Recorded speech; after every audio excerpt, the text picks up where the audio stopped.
Aueto, Tata Zilaupanzo aqui, e eu tô com uma dúvida sincera. Por que as pessoas não conseguem compreender que na Umbanda quem manda é caboclo e preto velho? O que acontece na cabeça das pessoas que essa afirmativa se torna tão pejorativa? Sabe, às vezes me parece até que o umbandista atualmente ele gosta tanto de Exu, e não tem nada contra isso, afinal eu sou um mestre de um templo de Quimbanda. Mas eu queria entender o que acontece com essas pessoas. Será que essa exunização que aconteceu dentro dessas neombandas causou esse transtorno nas pessoas? Porque desde que eu me conheço por gente, a Umbanda é dita um local de caboclos e pretos velhos. É casa de caboclo e preto velho. Eles são os donos do lugar. Eles definem as regras do negócio. Mas isso não quer dizer que eles não possam abrir as portas para as outras entidades, como o Exu e a Pombogira, que aparece sim dentro da Umbanda, mas com propósitos específicos. Eles não são donos daquele local.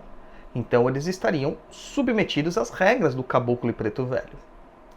Mas me estranha essa postura e esta posição das pessoas quando se diz respeito à importância do caboclo e preto velho. Isso a gente vê nas giras, né, gente? A gente vê na questão da movimentação das giras. Porque numa gira de Exu é lotado de gente. Numa gira de baiano até tem bastante gente. Mas numa gira de caboclo, numa gira de preto velho, geralmente a assistência mingua, a assistência se esparça. E eu queria entender da visão de vocês, como que vocês entendem caboclos e pretos velhos? Vocês acham que são entidades menos poderosas que os Exus? Essa é uma dúvida real. Porque o que eu já vi caboclo e preto velho fazer de magia, de ter resolução, não está escrito. Poxa, eu tenho uma vida inteira na Umbanda aí. E eu não entendo a preferência pelo Exu em detrimento ao caboclo e preto velho. Não tem nenhum problema a gente gostar mais de uma linha, né? Tem pessoas que têm até facilidade de trabalho com algumas linhas. Você pode gostar da linha de Exu, você pode gostar da linha de Pombogira. Mas gostar em detrimento, minorizando, inferiorizando o caboclo preto velho, que são os donos da casa, me parece até uma falta de respeito ou de desconhecimento. Até porque a Neoumbanda transformou o caboclo preto velho praticamente num padre, que eles não são. Então perde um pouco também da natureza da entidade, do caboclo, do preto velho. E a gente tem que entender muitas vezes o que eles são.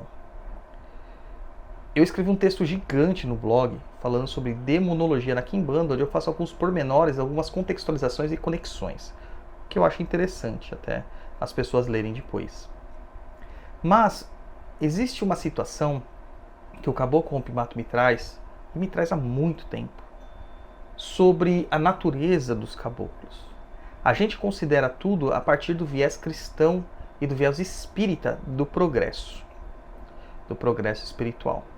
Então, muitas vezes, a gente é levado a crer que um espírito evoluído é um espírito cristianizado. Não católico, mas cristianizado.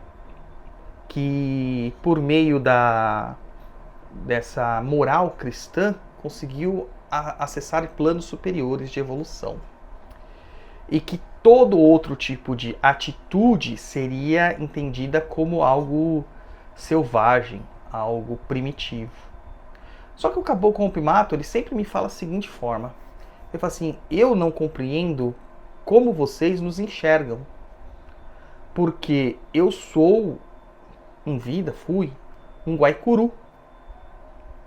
Pesquise o que é um Guaicuru e você vai entender a minha natureza. E aí eu fui pesquisar. Isso há muitos anos, né? No começo da minha mediunidade, do meu trabalho mediúnico. Poxa, Guaicurus são indígenas que eram extremamente guerreiros, que supostamente nunca foram derrotados em batalha, nem por outros povos indígenas, nem pelos portugueses e espanhóis, que aprenderam a domar os cavalos e a montar os cavalos sem sela e sem rédea, que lutavam de lança. Mas tem um detalhe na história dos Guaicurus muito assim impactante. E eu digo impactante porque isso pode ofender você, por causa da nossa visão atual das coisas, né? Da nossa forma anacrônica de analisar as culturas dos outros povos. Os índios ou indígenas Guaicurus, eles não nasciam Guaicurus, eles se tornavam Guaicurus. Como? Esse grupamento chamado Guaicuru invadia outras civilizações, outros povos, outras tribos. Não gosto nem desse termo, mas é o que vocês entendem normalmente, né? Como tribo, a gente prefere povos. E eles matavam todo mundo, pegando ali algumas mulheres e guerreiros. E aqueles que se tornavam dignos virariam Guaicurus. E o Rompimato me fala que não existiam crianças Guaicurus. Não que não existia, existia. Acabava tendo, né? Acabava nascendo crianças. Mas, por exemplo, o infanticídio era uma prática. Era uma prática comum. Hoje a gente olha isso com olhos muito críticos, por causa da nossa visão atual, da nossa sociedade, da moral da nossa sociedade e do ethos da nossa sociedade atual. Mas era uma prática cultural deles. Assim como o sacrifício humano em algumas culturas mesoamericanas eram práticas deles, que a gente tem que compreender. Não praticamos, mas devemos compreender o contexto. E uma outra questão, eles também eram antropófagos. Isso me chamou muita atenção. E se a gente parte para outros indígenas, como os tupinambás, a maior parte dos povos tupis, nós vamos perceber que eles também são chamados de comedores de homens. Ou seja, também praticavam antropofagia. E aí, aquela visão totalmente romanceada que nós temos do progresso cristão dessas entidades cai por terra. E quanto aos pretos velhos? Ah, mas o preto velho reza o terço, o preto velho usa um rosário, o preto velho fala de santo, divindade. Isso demonstra o total desconhecimento das pessoas para o entendimento da base teológica da Umbanda, que também é a base teológica da Macumba, da Cabula e de vários calundus, que é a cultura banto, onde o entendimento de força e poder era medido por quantitativos energéticos, que eles chamavam de enguso ou moio, que é o axé do Yorubá. E o que acontece nesse processo é que aquilo que possui moio, aquilo que possui poder, pode ser absorvido. Então, quando a gente fala nesse sentido, a gente vai dar um nome a essas fontes de poder de inquice. Mas, de novo, pelo entendimento atual que nós temos, nós consideramos inquice, numa visão bem supérflua e simplista, como uma divindade. Então a gente fala que o inquice é o orixá do povo de Angola. E não é só isso. Eles também são divindades. Mas o inquice pode ser uma fonte de poder, um local de poder, uma montanha, um rio, uma mata de poder. Pode ser uma pedra, um cristal que tem um poder mágico, pode ser um símbolo mágico, pode ser um fetiche mágico, como um assentamento, uma firmeza, pode ser um santo, pode ser um deus de outra religião. E pelo entendimento banto, há a questão da apropriação e da absorção desse conceito, o que nos leva a entender também a perspectiva que eles tinham de quando se entrava em contato com outras religiões, como aconteceu com o Manicongo quando teve contato com o cristianismo, que ele se converte parcialmente, mas depois retoma suas práticas tradicionais, porque ele via isso como um avanço de energia, não só tecnológico, mas como ele está absorvendo enguso, se tornando mais poderoso. E essa prática também vem aqui para o Brasil, acaba se perdendo, claro, por causa da disseminação dos povos escravizados no meio das fazendas de plantação.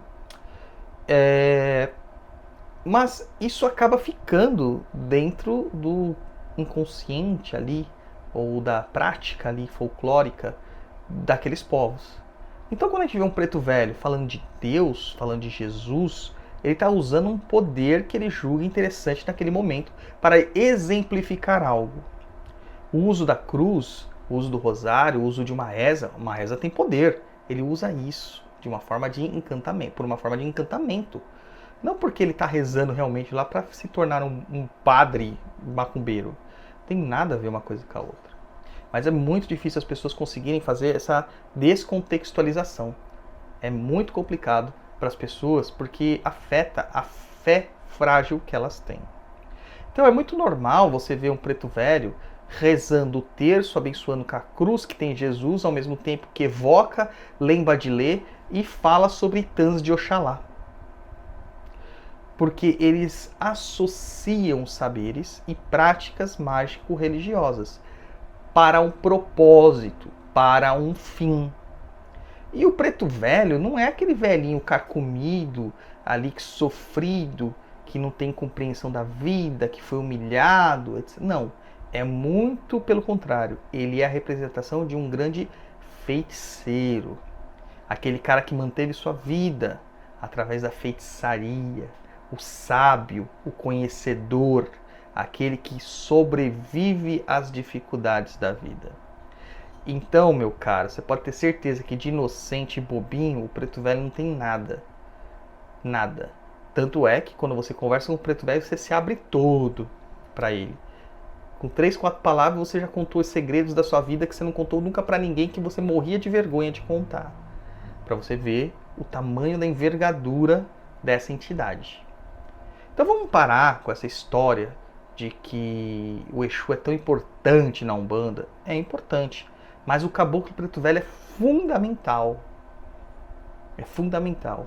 E aprender as coisas com esse viés do resgate da macumba é muito importante para que a gente mantenha a nossa religião viva. Porque do jeito que as coisas estavam indo, antes dessa revolução interna que está acontecendo, por algumas pessoas, né? Poucas, mas ainda existem pessoas que fazem isso. Nós estávamos caminhando para transformar a nossa Umbanda em centros espíritas, totalmente catoquilizados, o nome que você quiser dar. O que eu chamo de espiritólicos, que são católicos que dizem que são espíritas. Então, infelizmente, era o que estava acontecendo. Então, para manter a macumba viva, foi necessário essa revolução que está acontecendo em alguns meios, por algumas pessoas. É isso aí. Viva a revolução. Axé. Saravá.